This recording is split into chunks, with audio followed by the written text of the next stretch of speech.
Assalamualaikum warahmatullahi wabarakatuh. Ketemu lagi di Pondoro Channel yang membagikan tips-tips seputar merpati dan serba-serbinya. Baiklah teman-teman, siang ini saya akan berbagi tentang merpati yang paruhnya putih ya. Karena ada pertanyaan dari Mas siapa ya, saya lupa ya.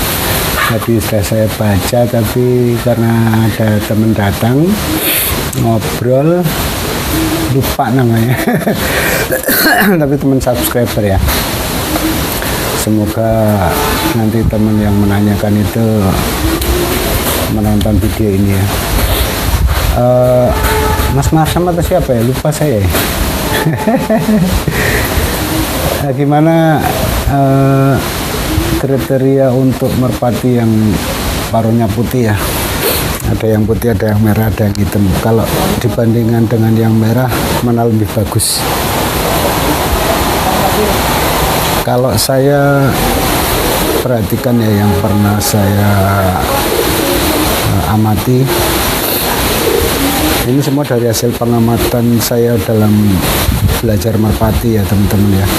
Mungkin teman-teman mengalami atau menghadapi atau punya burung yang berbeda karakternya, nanti itu justru bisa dijadikan masukan ya, masukan untuk kita yang sedang belajar merpati. Biasanya kalau merpati yang paruhnya putih itu, kalau saya perhatikan secara menyeluruh, itu karena dia terbawa gen gersiannya. Jadi otomatis karena dia cenderung banyak gersik, itu biasanya paruhnya putih. Itu biasanya warna merah, karena warna merah itu identik dengan burung yang notabene atau di tempat kami biasa disebut merpati gersian. Atau warna apa lagi itu yang putih juga, biasanya paruhnya warna putih, walaupun ada juga yang warna hitam.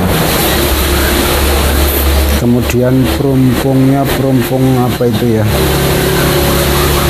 perumpungnya yang agak warna gelap sedikit, itu juga biasanya rata-rata warna paruhnya putih, bukan merah. Ada juga yang perumpung paruhnya merah juga ada, tapi ada juga yang cenderung ke putih. Itu biasanya karena banyak unsur gersiknya, dan karena dia terbawa unsur gersiknya lebih banyak, biasanya burung itu mudah sekali diklepek, dan biasanya paruhnya juga tipis ya, tipis, agak panjang, kadang-kadang juga sedang, nanti tergantung keseluruhan dari rambunannya. Tapi rata-rata warna putih paruhnya itu kebanyakan memang gampang diklepek karena terbawa oleh sifat gersiannya.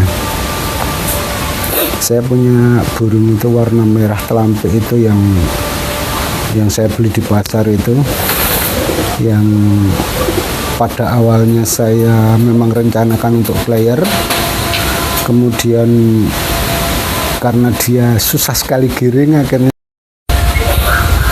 saya biarkan di rumah, kemudian dia memilih sendiri jodoh yang benar-benar dia sukai, akhirnya dia bisa giring. Kemudian saya latih di kolong itu, ternyata memang burungnya gampang sekali diklepek. Kemarin waktu terakhir dia sebelum sudah bertelur malah ya, sudah bertelur satu, tapi telurnya itu jatuh di jalan waktu pulang. Kemudian masih giring, besoknya masih giring, saya bawa lagi ke lapak, walaupun dia udah nggak semangat seperti giringan hari-hari sebelumnya, ternyata dia memang gampang diklepek. Begitu sampai di kolongan, begitu sampai di tengah bener ya, diklepek gitu langsung turun. Walaupun karena dia udah nggak giring sekali, dia nyangkrip ya. Biasanya padahal dia nggak nyangkrip. Mungkin antara dua faktor ya, karena dia belum bertenaga, karena ini memang ini baru satu giringan ini habis loloh, saya bawa ke kolong, terus saya latih itu langsung sampai polestar. Tapi di hari ketiga sampai polestar, kemudian saya gandengkan dengan punya teman saya, dan akhirnya bidding itu ya yang saya ceritakan. Memang dia gampang sekali diklepek, begitu dia lihat kelepekan dia akan turun.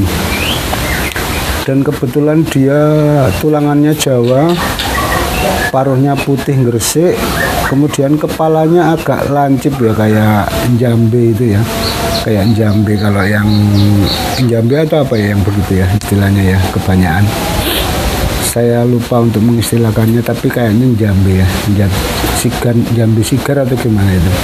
Dia lancip, nanti saya ambilkan burungnya. Mana ini ya untuk pausnya ya. Nah ini teman-teman ya, yang burung yang ini paruhnya putih. Ini jambe atau apa ini kalau begini? Dia rambonannya gresik, badannya ini Jawa kalau menurut saya. Dia tulangannya tebal tapi halus, tidak kasar kayak burung pos ya. Ini kepalanya gini, mungkin kepalanya ada posnya sedikit ya kalau gini ya, agak kayak ada posnya sedikit. Dan ini cepat sekali jalurnya. Lepasan pertama muter, lepasan kedua di tempat yang sama dia langsung lurus. Dia munculnya selalu di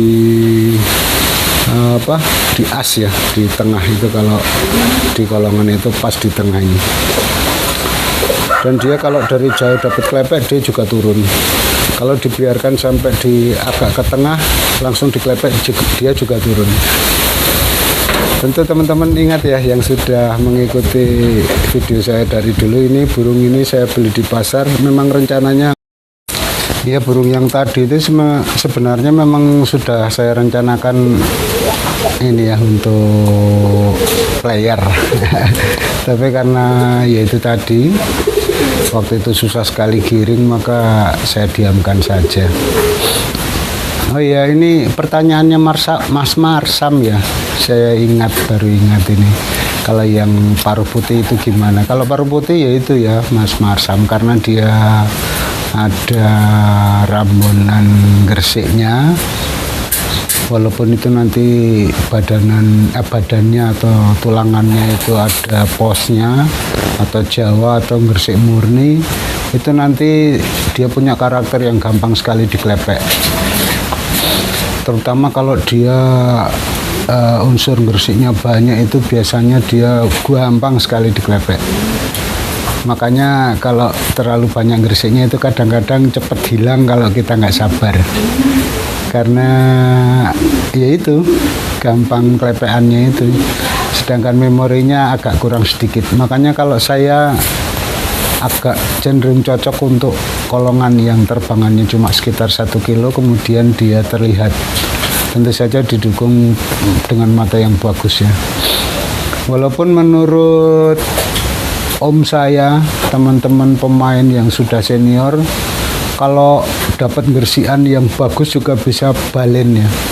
Balen itu pulang walaupun sudah dijual ataupun apa ya, nggak gampang hilang lah. Tapi ya itu awalnya memang tetap harus sabar melatih burung yang gersian itu. Resikonya dia gampang sekali diklepek kalau pas giring keket sekali. Metilan lah gitu. Oke, kayaknya itu ya Mas Marsam. Sebenarnya merah sama putih itu unsur gresik ya. Jadi merah itu karena dia terbawa warna yang di bulunya.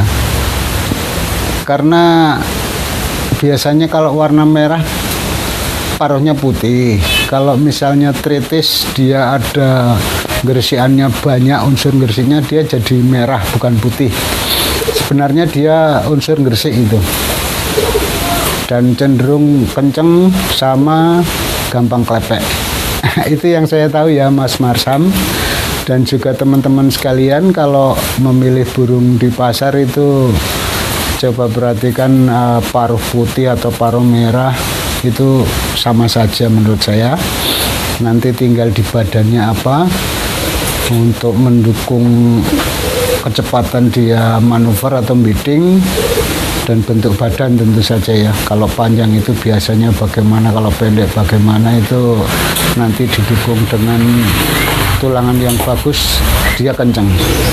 Untuk paruhnya itu dia mendukung kemauan breedingnya.